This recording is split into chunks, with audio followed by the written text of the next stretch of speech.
आज हम लोग 12 का इंग्लिश पढ़ेंगे, जिसमें पोएम पढ़ना है।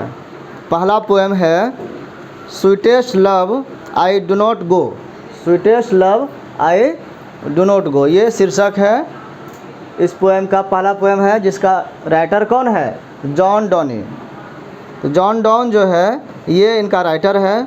इनका जन्म 1572 में हुआ था और 1631 में मृत्यु हुआ था। तो इनके बारे में हम लोग पढ़ लेंगे, थोड़ा सा लेखक परिचय, और उसके बाद इन कविता में क्या कहना चाहते हैं वो उसको हम लोग देखेंगे। तो इस बुक से हम लोग देखते हैं जॉन डॉन जो है the pioneer of a new kind of lyrical and satirical verses called metaphysical. ये जो है एक पायनियर हैं लेखक में, एक स्पेशल टाइप के जो लिरिकल लिखते हैं। जो भी पोएट्री होता है ना, वो पोएट्री गाने लायक होता है, तो लिरिकल होता है काव्यात्मक। और सैटिरिकल मतलब होता है व्यंग्यपूर्ण कविता, जिसमें कुछ ताना भी मारा जाता है। और इनका जो वर्स होता है वो कॉल्ड मेटाफिजिकल। मेटाफिजिकल कहा जाता है इनको। मेटाफिजिकल क्यों? फिजिकल मतलब होता है इस दुनिया का वस्तु जो होता है, और मेटाफिजिकल होता है इस दुनिया से अलग दुनिया का, जिसको कहते हैं हम लोग आध्यात्मिक दुनिया। तो तात्विक तत्व का चर्चा किया जाता है, अध्यात्म की चर्चा करने वाले ये लेखक हैं, और ये कविता में अध्यात्म का ही बात कुछ करते हैं। मतलब ऐसी बात करते हैं जिसको हम देख नहीं सकते। ये जो है was born in London, London में इनका जन्म हुआ। इनटू ए प्रॉस्पेरस रोमन कैथोलिक फैमिली। इनका जो परिवार था जिस पे जन्म हुआ वो कैथोलिक फैमिली था और बहुत सा समृद्ध था। Of traders at a time when England was staunchly anti Catholic. जिस समय इनका जन्म हुआ था इंग्लैंड में, तो उस समय इंग्लैंड जो है वो कैथोलिक नहीं था, एंटी कैथोलिक था।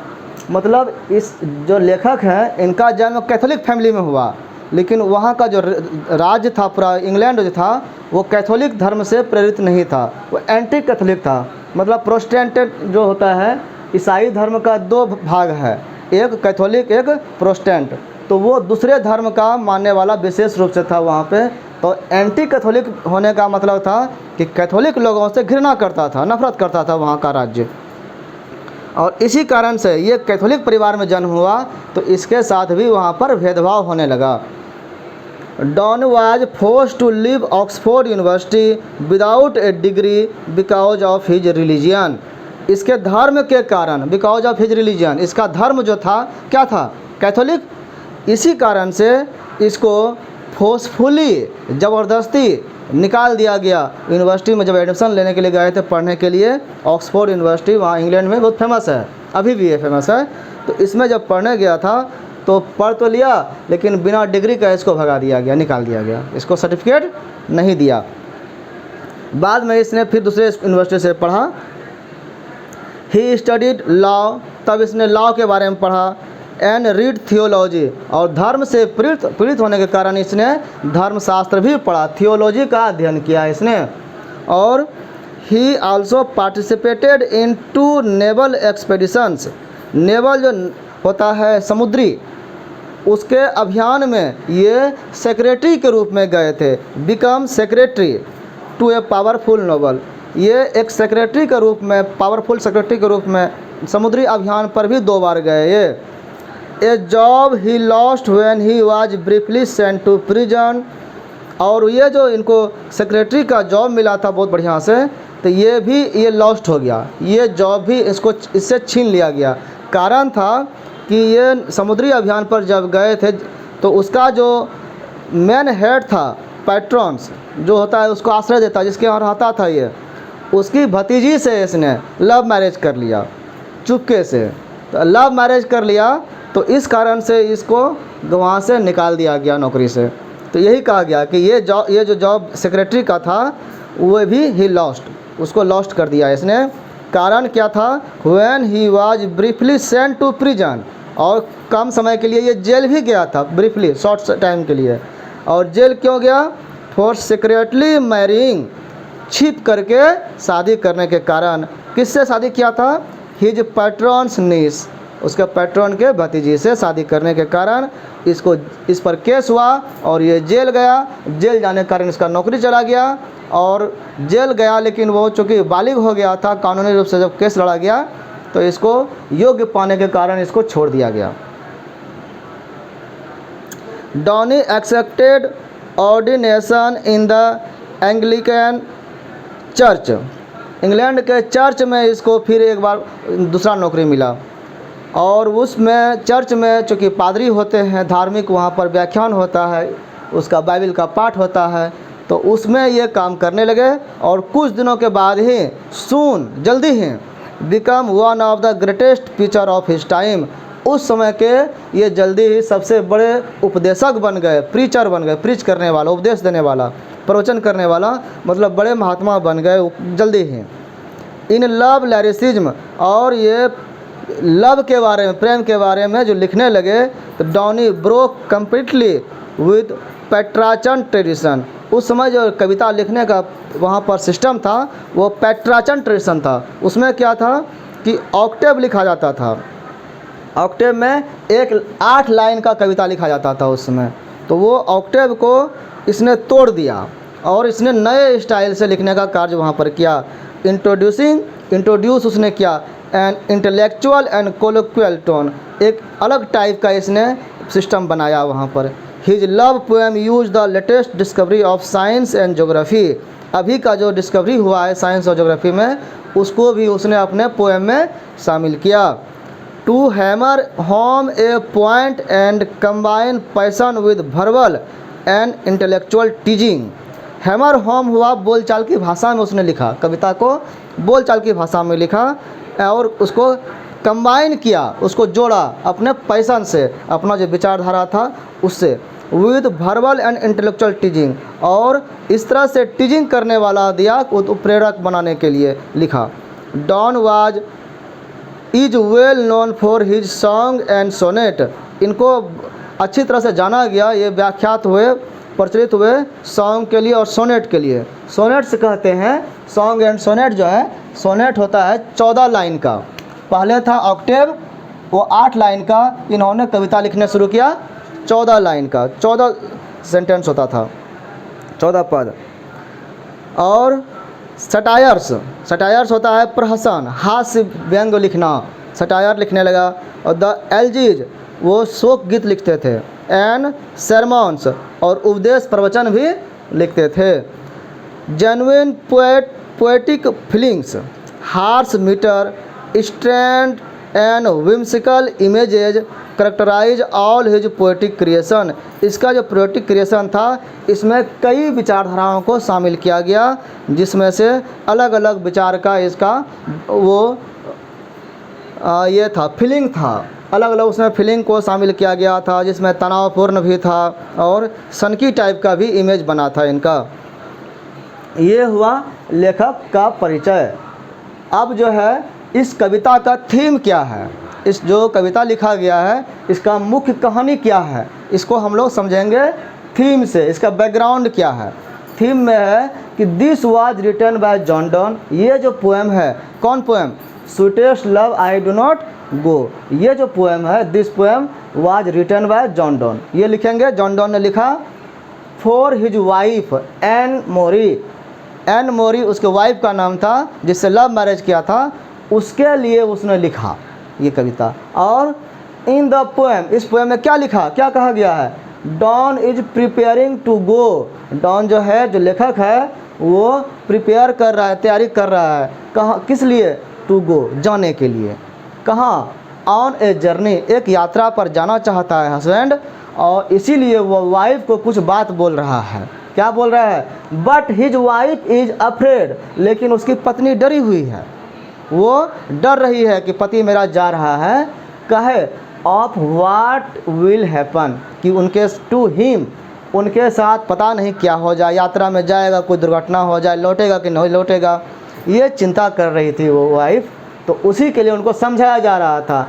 And doesn't want to go, इसीलिए वो नहीं चाहती थी कि मेरा हस्बैंड हमको छोड़ करके यात्रा पर जाए। जॉन डॉन कन्विंसेस हर, उसको कन्विंस कर रहा है, बार बार उसको सांत्वना दे रहा है, बता रहा है कि तुम डरो मत, हम लौट करके आएंगे। दैट कि he will be all right, कि वो सही रहेगा, यात्रा पर जा तो रहा है लेकिन लौट करके आराम से आ जाएगा, चिंता मत करो। तो ये कहना है जॉन डॉन का, यही कहानी है। कहानी में क्या है कि हस्बैंड वाइफ की बातचीत है।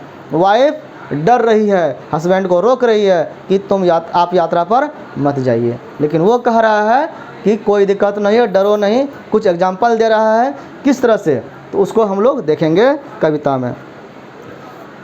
Sweetest love I do not go. Sweetest love, हमारे जो स्वीट में भी स्वीट है वो लव, मतलब वाइफ को स्वीटेस्ट लव बोल रही है कि आई डू नॉट गो, मैं जा नहीं रहा हूँ।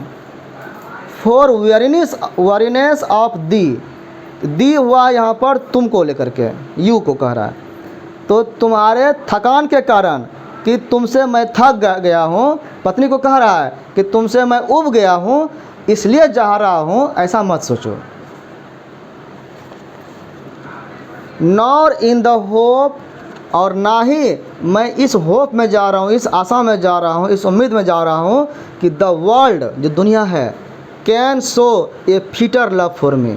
ये जो दुनिया है जहाँ मैं जा रहा हूँ जर्नी पर, वहाँ का जो दुनिया है वो कैन शो, वो शो करेगा, हमको देगा ए फिटर मतलब बेटर, यहाँ पुराना इंग्लिश है, उसका मतलब बेटर, कि तुमसे अच्छा कोई या ज़्यादा लव फॉर मी, मेरे लिए लव कोई देगा, हमसे कोई और प्यार करेगा, इसलिए हम तुमको छोड़ के जा रहे हैं, ऐसा मत सोचो। But since that I must die at last, but लेकिन ये सोचो, अब सोचने के लिए कह रहा है कि सब दिन तुम्हारे साथ हम रहेंगे नहीं, एक न एक दिन तो हमको मरना ही है, उस दिन अलग तो होके जाएंगे ही। तो ऐसा ही सोच लो कि सिंस दैट कि आई मस्ट डाई, मैं अवश्य मरूंगा, एट लास्ट, लास्ट में। टीस बेस्ट, टीस मतलब होता है यहाँ पर इट इज़ बेस्ट, तो क्या बेस्ट रहेगा? To use myself in jest, मैं खुशी खुशी जो है इसको एक्सेप्ट कर लो कि मुझे जाना है, और इसका एक प्रैक्टिस भी कर लूँ, ये समझ कह रहा है कि टू यूज माई सेल्फ, अपने सेल्फ को हमको इस्तेमाल कर लूँ खुश रहने के लिए। Thus by feigned death to die, इस तरह बहाने की मौत मरने से भला है, ओरिजिनल मौत मरने से भला है कि एक बार हम मरने का प्रैक्टिस कर लें, हम चल जाएं, दुखी मत हो। अब उदाहरण दे रहा है कि यस्टर नाइट का मतलब यस्टरडे नाइट, कल की रात। The sun went hence, went sun, sun मतलब सूर्य वेंट क्या, गया। कल रात में शाम को सूर्य चला गया था, सूर्य का अस्त हो गया, सनसेट हुआ था। हैंस इसलिए, and yet is here today, लेकिन फिर भी आज वो आ गया है। सन कल गया था लेकिन आज लौट गया है कि नहीं, तो सन लौट सकता है। कल रात सूरज यहाँ से चला गया और आज फिर यहीं पर है, आ गया है, तो इसका मत और क्या कर रहा है? ही हैथ मतलब यहाँ पर हैज और हैव का मीनिंग है। नो डिजायर नॉर सेंस, सूर्य के पास कोई इच्छा नहीं था, कोई उसके पास अपना समझ नहीं था, सेंस नहीं था, लेकिन और nor half A so short a वे, और ना उसके पास शॉर्ट रास्ता था कोई आधा। जब उसके पास ना इच्छा है ना समझ है, अब फिर भी जा करके आ सकता है, तो हम क्यों नहीं आ सकते? हम भी आ सकते हैं। तो इसलिए चिंता मत करो, यही कह रहा है कि he hath no desire nor sense nor half so that short a way, short way भी नहीं है उसके पास। देन फियर नॉट मी, इसलिए मेरे लिए मत डरो। क्यों? But believe that I shall में, और विश्वास मुझ पर करो कि मैं करूँगा क्या? Speedier journey. स्पीडियर मतलब स्पीड से जर्नी करूँगा, फास्टली मैं जाऊँगा और लौटकर तुरंत आ जाऊँगा। सिंस आई टेक, क्यों कि more wings and spurs than he, मुझे जो है उसके अलावा जो जिस तरह से वो सूर्य के पास कोई इच्छा नहीं था, कोई समझ नहीं था, लेकिन हमको तो है। जब हमको समझ है, हमको इच्छा है, हमको लौट के आना है, तो हम सूर्य से भी ज़्यादा स्पीड से आ जाएंगे, हम उससे भी बड़ा पंख लगा करके उड़ जाएंगे, और अधिक प्रेरणा के साथ हम आएंगे, क्योंकि हमको आना है। और फिर ये कह रहा है, एक यहाँ पर प्रकृति पर ये अफसोस कर रहा है कि oh how feeble is man power. Man power जो है, व्यक्ति का जो शक्ति है मनुष्य का, वो कितना फीबल है, तो कितना कमज़ोर है, कितना कम है। कि that if good Fortune fall, कि गुड फॉर्चून जो है, अच्छा किस्मत जो है, अगर वो फॉल कर जाता है, गिर जाता है, मतलब क्या है कि अपना अच्छा किस्मत अगर साथ छोड़ देता है तो कांट ऐड अनदर आवर, हम उसमें अच्छे आवर को बढ़ा नहीं सकते, 1 घंटा के लिए भी हम अच्छा आवर नहीं बढ़ा सकते। Nor a lost hour recall, और ना ही अच्छे आवर को, गुजरे हुए को लौटा सकते हैं। हम 1 घंटा भी हमको मतलब है कि अच्छा बिताना मुश्किल है हमारे लिए। बट कम बैड चांस, अगर बुरा समय आ गया तो we join to it our strength, हम अपनी ताकत से तब अगर बुरा समय आ गया तो हम क्या करेंगे, हम उसके साथ लड़ेंगे, उसको झेलेंगे। And we teach it art, हम एक कला सीखेंगे लड़ने का, संघर्ष का, और एंड लेंथ, और अपनी लंबाई बढ़ाएंगे, मतलब हम सहन शक्ति बढ़ाएंगे। इट सेल्फी और अस टू एडवांस, और ये एडवांस में हमारे लिए एक तरह से रहने का जगह बन जाएगा, हमको एक हिम्मत देगा। वैन, और आगे कह रहा है कि वैन द साइएस्ट, साइएस्ट मतलब यहाँ पे साय होता है, साय मतलब आह भरना, दुख में, तकलीफ़ में, कि वैन द मतलब यहाँ पर यू, THOU जो है वो इसका मतलब है यू, इसका यू अभी को यू कहते हैं। 2 तरह का इंग्लिश का वर्ड हुआ है, एक जो पुराना इंग्लिश था, ये जिस समय लिखा है उस समय ओल्ड इंग्लिश चलता था, अभी मॉडर्न इंग्लिश है, दोनों के वर्ड के स्पेलिंग में अंतर हो गया है, तो इस तरह से अलग अलग अर्थ है, उसको अभी के समय में जो अर्थ है उसको समझेंगे। वैन द साइएस्ट मतलब वैन यू साय, जब तुम आह भरते हो, तो द साइएस्ट नॉट विंड, तो उसमें आह में श्वास नहीं, हवा नहीं लेते हो, विंड नहीं लेते हो, तब क्या लेते हो, बट साइएस्ट माई साउल अवे, उसमें मेरी आत्मा को खींच लेते हो, मेरा जो आत्मा है, मेरे पास जो मन है उसको खींच लेते हो, मतलब तुम जो आह भरते हो उसका तकलीफ़ हमको होता है, हमारी आत्मा को खींचा जाता है, ऐसा लगता है। वैन द विपेस्ट मतलब तुम जब रोती हो, विप करती हो, तो अनकाइंडली काइंड मतलब अनकाइंडली कठोरतापूर्वक, बिना दया के अगर तुम रोती हो, तो माई लाइफ ब्लड डूथ डिके, मेरे लाइफ का जो, मेरे जीवन का जो ब्लड है, खून है, वो सूखने लगता है, वो क्षय होने लगता है। मतलब यही हुआ कि जब तुम आह भरती हो, सांस लेती हो, तो उस सांस में हवा नहीं, मेरी आत्मा खींच लेती हो, और जब रोती हो तो मेरा खून भी उस समय ख़त्म होने लगता है, खून चूसा जाता है। It can't be that the lov'st me, जैसा कि तुम कहते हो, एज यू सेस्ट, जैसा तुम कहते हो कि तुम मुझसे प्यार करती हो, इट कांट बी, ये नहीं हो सकता है। इफ़ इन दाइन माई लाइफ द वेस्ट, तो इस तरह से तुम्हारे पास बैठ कर के दाइन माई लाइफ, मैं अपने लाइफ को वेस्ट करने से कोई फ़ायदा नहीं है। Thou art the best of me, इसलिए ये बेहतर होगा कि मैं जाने का प्रैक्टिस करूं, अभी बैठे रह जाऊंगा तो फिर ये सीखेंगे कैसे कि मरने से, अलग होने से कैसे जिया जाएगा, तो इसके लिए प्रैक्टिस कर रहा है। Let not the divining heart, तुम अपने नाजुक दिल को, डिवाइनिंग हार्ट जो है, पवित्र हार्ट जो है, उसको कह रहा है नहीं करने दो, क्या, फॉर थिंक मी एनी इल, मेरे लिए कुछ विचार करो, इल करो, इल विचार मतलब बुरा विचार करो, मेरे लिए कुछ बुरा मत सोचो। Destiny may take thy part and may thy fears fulfil, तुम इस तरह से डरोगे तो डेस्टिनी जो हमारा भाग्य जो है, हो सकता है वो डर हमारे ऊपर थोपा जाए। इसीलिए हम लोग भी कहते हैं ना कि कहीं कोई जा रहा है तो या किसी के बारे में बुरा बात नहीं बोलना चाहिए, नहीं सोचना चाहिए, क्योंकि हो सकता है वो बुरा बात उसको लग जाए। तो इस तरह से कह रहा है कि तुम हमारा प्यार हो तो हमारे लिए बुरा मत सोचो, फॉर थिंक नहीं करो एनी इल, क्योंकि डेस्टिनी हो सकता है कि उसको हमारे लिए जीवन में भर दे। बट थिंक, तब क्या करने के लिए कह रहा है, थिंक करो दैट वी, कि हम लोग जो हैं, हम लोग हैं, but turn aside to sleep, हम लोग एक ही जगह सोए हैं, किस तरह से, असाइड अगल बगल, करवट बदल के, एक मुंह इस मुंह से सोए हैं और एक उधर मुंह करके सोए हैं, इस तरह से हम अलग हो रहे हैं। तो इसको ऐसे ही समझो कि हम एक ही जगह हैं, बस करवट बदल के सोए हैं। They who one another keep alive not parted be, और वो कि जिस तरह से कह रहा है कि अलाइव जो रहता है अपने जीवन में, अपने दिल में, वो कभी भी अलग नहीं होता है, वो कभी भी मरता नहीं है। ये पोएम कह रहा है।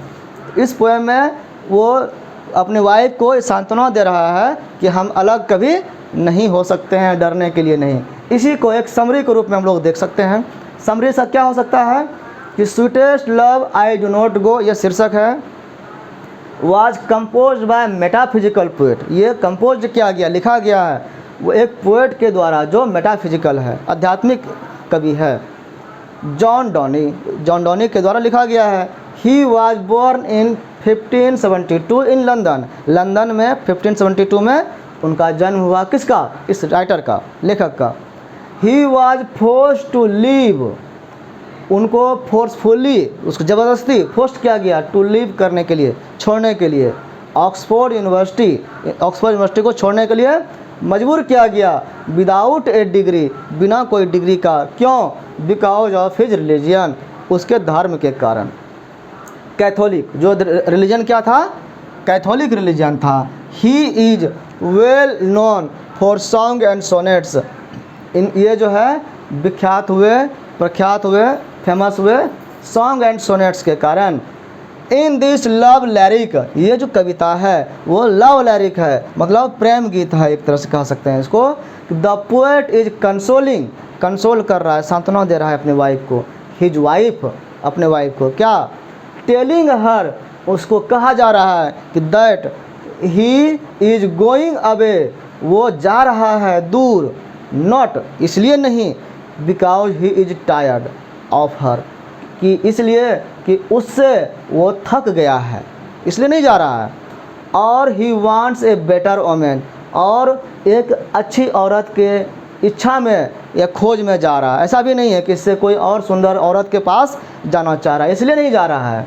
Since he has to part with her, ये चूँकि उसका एक पार्ट है, उसके साथ रह रहा है वन डे, और वो पार्टेड करेगा। पार्ट मतलब यहाँ पर डिपार्ट हुआ, अलग होना, एक दिन चूँकि उससे अलग होना है। सो ही वांट टू रिहर्स, इसलिए वो रिहर्सल करना चाहता है, प्रैक्टिस करना चाह रहा है। टू लिव सेपरेटली, कि अलग होकर देखते हैं कैसे रहने में लगता है, एक प्रैक्टिस कर किया जाता है अलग होकर के रहने का। फॉर सम टाइम, कुछ समय के लिए। ही सेज, वह क्या कहता है कि द सन सेट्स, सूरज अस्त हुआ, इन द इवनिंग, शाम में, एंड राइजेज अगेन, फिर से उदय हो गया, उग गया, इन द मॉर्निंग, सुबह में फिर से सूरज आ जाता है। But it has neither sense nor desire, लेकिन फिर भी उसके पास, मतलब सन के पास ना सेंस है ना डिजायर है। ही एश्योर करता है और आश्वासन देता है, किसको? हर, अपने वाइफ को, that he has sense and desire, सूरज के पास सेंस और डिजायर नहीं है, लेकिन उसके पास सेंस और डिजायर है। टू कम बैक, वापस आने का, टू हर, उसके पास इसको इच्छा है, हमको वाइफ के पास लौटना है। सो ही विल कम बैक, इसलिए वह अवश्य ही आएगा। He will come back sooner than the sun, sun से भी शीघ्र रूप से आएगा, जल्दी आएगा। ही सेज मैंस पावर, आगे कह रहा है कि मैंस का जो पावर है, व्यक्ति का जो शक्ति है, इज वेरी वीक, बहुत कम है, फीबल है।